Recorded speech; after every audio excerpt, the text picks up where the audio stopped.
गंभीर और संवेदनशील विषय पे यह प्रेस वार्ता कर रहे हैं। आप में से बहुत सारे साथियों को यह जानकारी मिली होगी कि रूस में 20 नौजवानों को, भारतीय नौजवानों को बंधक बना करके रखा गया है। बंधक क्यों बना करके रखा गया है? क्योंकि हमारे देश में युवाओं के लिए मृतकाल चल रहा है। देश में तो नौजवानों के लिए मृतकाल चल ही रहा था। जिन नौजवानों को रोजगार नहीं मिल रहा है, अब विदेशों में भी भारतीय नौजवानों के लिए मृतकाल शुरू हो गया है। रोजगार के बड़े बड़े दावे किए गए। सरकार ने कहा कि हम हर साल 2 करोड़ नौकरी देंगे। अगर हर साल देश में 2 करोड़ नौकरी दी जाती तो शायद ये स्थिति पैदा नहीं होती।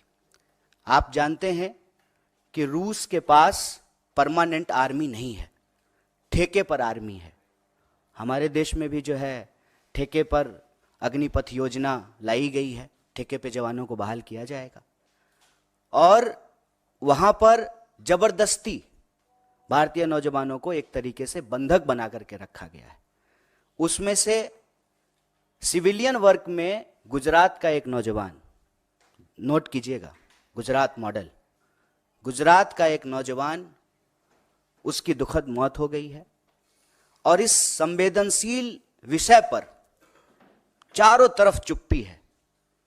होता है ना कि मोबाइल में एक वाइब्रेशन मोड होता है और एक साइलेंट मोड होता है।